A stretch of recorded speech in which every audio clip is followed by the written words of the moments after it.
कक्षा 12 मैथमेटिक्स छात्रों, ये हमारी वीडियो नंबर 4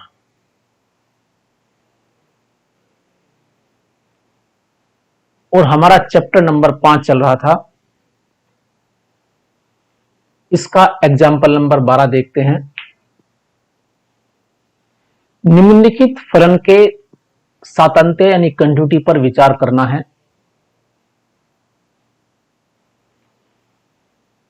क्योंकि इसने कोई बिंदु के बारे में नहीं बताया, तो हम पूरे रियल लाइन पर देखेंगे। इसकी जो हमारे प्रांत है, तो ये हमारे पास एक रियल लाइन है, ये हमारे पास 0 है, ये इसकी नेगेटिव साइड है यानी कि x लेस देन 0 वाली साइड है, और ये x ग्रेटर देन 0 वाली साइड है। तो हमें कहां कहां चेक करना है? देखो, x लेस देन 0 यानी 0 से कोई भी छोटी वैल्यू, कोई भी ऐसी वास्तविक संख्या जो 0 से छोटी हुई है, एक तो हमारे पास रेंज बनेगी जिसे हमने D1 की। एक दूसरी रेंज बनी अगर कोई वैल्यू x 0 से बड़ी है, इस पे भी फलन परिभाषित है, ये D2। लेकिन इस प्रश्न में x बराबर 0 पर कोई फलन परिभाषित नहीं है, तो यहां 0 एक्सक्लूड है। 0 पर तो जब परिफलन परिभाषित है तो यहां तो कंटिन्यूटी ब्रैकेट है। तो हमने देखो, ध्यान दीजिए, विचाराधीन फलन 0 के अतिरिक्त अन्य सभी समस्त वास्तविक संख्याओं के लिए परिभाषित है। तो देखो, एक हमने रेंज बनाई ऊपर D1 यानी कोई भी वास्तविक संख्या लें जो 0 से छोटी हुई, या D2 हम लें एक range x less than 0, x greater than 0, तो इधर D2 जो लिखी अभी हमने, तो 0 छोड़ते हुए इधर वाला D1 पोर्शन है, इधर D2 पोर्शन है। तो देखते हैं कि इस पोर्शन की कोई भी वैल्यू, तो फलन तो परिभाषित है x ग्रेटर देन 0 पर x लेस देन 0, ये वाला यानी कि ये है, तो एक बहुपद है। fx is equal to x plus 2, यदि हम x लेस देन 0 कोई भी वैल्यू लें, कोई भी c चुन लें और वो 0 से छोटी है और ये एक बहुपद है, तो फलन सतत है। तो इस दशा में, इस रेंज में यह फलन सतत है। अगर इधर देखें, x ग्रेटर देन 0 पर फलन क्या है? fx बराबर माइनस एक्स प्लस 2, ये भी एक बहुपद है। अर्थात कोई वैल्यू ले हम यहां ग्रेटर, कोई भी 0 से बड़ी वैल्यू ले तो उस पर फलन की वैल्यू मिलती है, तो डायरेक्ट लिमिट भी निकल जाएगी, वैल्यू भी निकल जाएगी। तो इस केस में ये फलन सतत है। सिंपल क्वेश्चन है, लेकिन 0 पर ये परिभाषित नहीं है, इसलिए इस बिंदु पर ये असतत है। तो हम देखते हैं 0 को छोड़कर, केवल 0 को छोड़कर सभी बिंदुओं पर, सभी वास्तविक संख्याओं पर यह फलन सतत है। ये इसका आंसर। ये हल कर रखा कि C कोई D1 ले लिया, इस रेंज में कोई भी लिया, कोई भी वैल्यू ले, C ली हमने कोई भी 0 से छोटी, तो उसमें सतत है।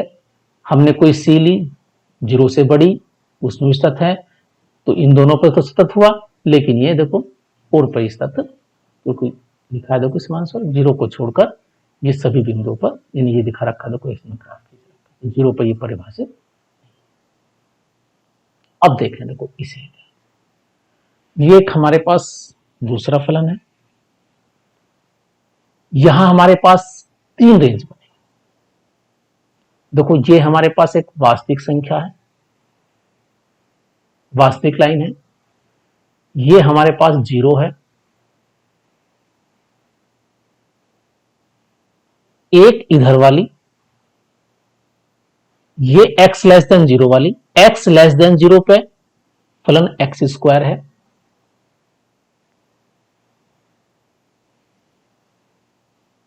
ये वाले D1 ले लिया हमने इधर, ये D1 है। इसका अगर चित्र बना हुआ है, इसका ग्राफ है 0 से कम और 0 से बड़ा, ये फलन है fx बराबर x, ये D2 है। और x बराबर 0 पर फलन x है, x बराबर 0 पर फलन क्या है? x है। x बराबर 0 पर x है, यहां तुम्हारे पास 3 हुई, एक d2 d1 x less than 0, इसने d2 0 वाला माना है केवल 0, और तीसरा लिया इसने d3, अर्थात d1 ये d3 है हमारे पास, x बराबर 0 हमारे पास क्या है d2। तो हम इसके 3 पार्टीशन करें हमने, 0 से बड़ा, सबसे पहले 0 से छोटा, 0 और 0 से बड़ा। हम किधर की ओर चले, लेफ्ट से राइट की ओर। 0 से छोटा है, 0 है, और 0 से बड़ा है। इस पर हम देखते हैं, देखो फलन जो, यदि हम fx 0 से कोई भी छोटी राशि लेते हैं तो फलन क्या है, fx बराबर एक्स स्क्वायर। एक सिंपल क्वेश्चन मान के चले fx बराबर एक्स स्क्वायर, और एक c वैल्यू ले लें, c छोटी किससे, 0 से, यानी d1 रेंज में है, c बिलोंग्स टू d1 कह दो, या c लेस देन 0 ले लो। तो क्या करें, हम fc ज्ञात कर लें, तो c स्क्वायर आ जाएगा। फिर हम इसकी लिमिट वैल्यू पुट कर दें, लिमिट निकालें तो लिमिट भी फंक्शन डायरेक्ट रखा जाता है क्योंकि एक वास्तविक, तो इसमें भी c स्क्वायर, तो इस केस में भी सत है, और ग्रेटर देन 0 में भी इसी प्रकार ये fx बराबर भी सत है। अब हम देखते हैं कि क्या ये 0 पर, ये अब 0 पर केस होता है LHL और RHL, क्योंकि यहां पार्टीशन है। तो सबसे पहले हम 0 पर क्या निकालेंगे, 0 माइनस, यानी limit x tends to 0 minus पर, x tends to 0 minus fx पर इस फलन की लिमिट निकालेंगे LHL, फिर निकालेंगे RHL। जब LHL मानेंगे, ध्यान से निकालेंगे, तो डेफिनेशन है limit h tends to 0 f 0 minus h, 0 minus में निकालेंगे, 0 माइनस h वो यहां रखेंगे क्योंकि फलन इस ये वाला एक्स स्क्वायर वाला है 0 पे, 0 माइनस एच का मतलब माइनस एच, 0 छोटी राशि, तो ये वाला तो क्या हुआ माइनस एच स्क्वायर, तो एच स्क्वायर, और जब 0 जब पुट कर देंगे एच के 0 तो 0 आ जाएगा। तो हम देखते हैं कि LHL 0 आई।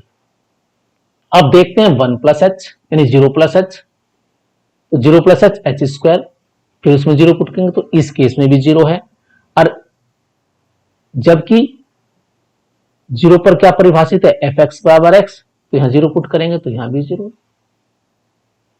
तो LHL भी RHL भी बराबर है 0 के, और F0 भी 0 के ही इक्वल है, तो इसका मतलब ये सतत हुआ।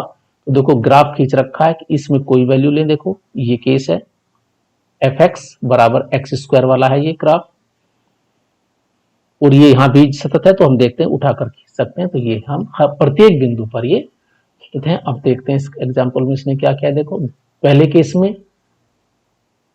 fx बराबर एक्स स्क्वायर, तो ये एक सरलता से हम कर सकते हैं, fx बराबर एक्स स्क्वायर की लिमिट निकालनी है 0 पर, और फंक्शन की वैल्यू तो सत है इस केस में, यह हम कहेंगे कि fx बराबर एक्स स्क्वायर यह एक बहुपद है, और बहुपद सदैव सभी इस साइड में, नेगेटिव साइड में ये सत होगा। इसी प्रकार ये भी एक बहुपद है, ये भी स्थित है इस रेंज में, इस D3 रेंज में ये भी स्थित है।